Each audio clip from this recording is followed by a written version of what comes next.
സങ്കീർത്തനം 51. ദൈവമേ കനിയണമേ. ദൈവമേ, അങ്ങയുടെ കാരുണ്യത്തിനൊത്ത് എന്നോട് ദയ തോന്നണമേ. അങ്ങയുടെ കാരുണ്യാതിരേകത്തിനൊത്ത് എൻ്റെ അതിക്രമങ്ങൾ മായിച്ചു കളയണമേ. എൻ്റെ അകൃത്യം നിശേഷം കഴുകിക്കളയണമേ. എൻ്റെ പാപത്തിൽ നിന്ന് എന്നെ ശുദ്ധീകരിക്കണമേ. എൻ്റെ അതിക്രമങ്ങൾ ഞാൻ അറിയുന്നു. എൻ്റെ പാപം എപ്പോഴും എൻ്റെ കൺമുൻപിലുണ്ട്. അങ്ങേക്ക് മാത്രമെതിരായി ഞാൻ പാപം ചെയ്തു. അങ്ങയുടെ മുൻപിൽ ഞാൻ തിന്മ പ്രവർത്തിച്ചു. അതുകൊണ്ട് അങ്ങയുടെ വിധി നിർണയത്തിൽ അങ്ങ് നീതിയുക്തനാണ്. അങ്ങയുടെ വിധിവാചകം കുറ്റമറ്റതാണ്. പാപത്തോടെയാണ് ഞാൻ പിറന്നത്.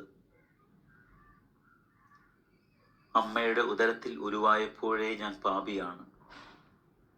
ഹൃദയ പരമാർത്ഥതയാണ് അങ്ങ് ആഗ്രഹിക്കുന്നത്. ആകയാൽ എൻ്റെ അന്തരംഗത്തിൽ ജ്ഞാനം പകരണമേ. ഹിസോപ്പ് കൊണ്ട് എന്നെ പവിത്രീകരിക്കണമേ. ഞാൻ നിർമ്മലനാകും. എന്നെ കഴുകണമേ. ഞാൻ മഞ്ഞിനേക്കാൾ വെണ്മയുള്ളവനാകും. എന്നെ സന്തോഷഭരിതനാക്കണമേ. അവിടുന്ന് തകർത്ത എൻ്റെ അസ്ഥികൾ ആനന്ദിക്കട്ടെ. എൻ്റെ പാപങ്ങളിൽ നിന്ന് മുഖം മറയ്ക്കണമേ.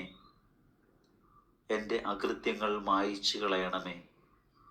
ദൈവമേ, നിർമ്മലമായ ഹൃദയം എന്നിൽ സൃഷ്ടിക്കണമേ. അചഞ്ചലമായ ഒരു നവചൈതന്യം എന്നിൽ നിക്ഷേപിക്കണമേ. അങ്ങയുടെ സന്നിധിയിൽ നിന്ന് എന്നെ തള്ളിക്കളയരുതേ.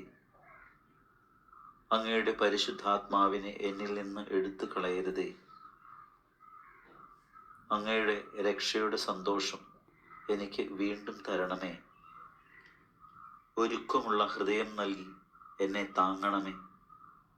അപ്പോൾ അതിക്രമികളെ ഞാൻ അങ്ങയുടെ വഴി പഠിപ്പിക്കും. പാപികൾ അങ്ങയിലേക്ക് തിരിച്ചു വരും. ദൈവമേ, എൻ്റെ രക്ഷയുടെ ദൈവമേ, രക്തപാതകത്തിൽ നിന്ന് എന്നെ രക്ഷിക്കണമേ. ഞാൻ അങ്ങയുടെ രക്ഷയെ ഉച്ചത്തിൽ പ്രകീർത്തിക്കും. കർത്താവേ, എൻ്റെ അധരങ്ങളെ തുറക്കണമേ. എൻ്റെ നാവ് അങ്ങയുടെ സ്തുതികൾ ആലപിക്കും. ബലികളിൽ അങ്ങ് പ്രസാദിക്കുന്നില്ല. ഞാൻ ദഹനബലി അർപ്പിച്ചാൽ അങ്ങ് സന്തുഷ്ടനാവുകയുമില്ല. ഉരുകിയ മനസ്സാണ് ദൈവത്തിന് സ്വീകാര്യമായ ബലി. ദൈവമേ, നുറുങ്ങിയ ഹൃദയത്തെ അങ്ങ് നിരസിക്കുകയില്ല.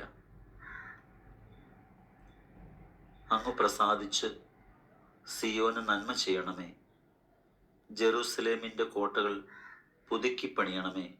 അപ്പോൾ അവിടുന്ന് നിർദ്ദിഷ്ട ബലികളിലും ദഹനബലികളിലും സമ്പൂർണ്ണ ദഹനബലികളിലും പ്രസാദിക്കും. അപ്പോൾ അങ്ങയുടെ ബലിപീഠത്തിൽ കാളകൾ അർപ്പിക്കപ്പെടും.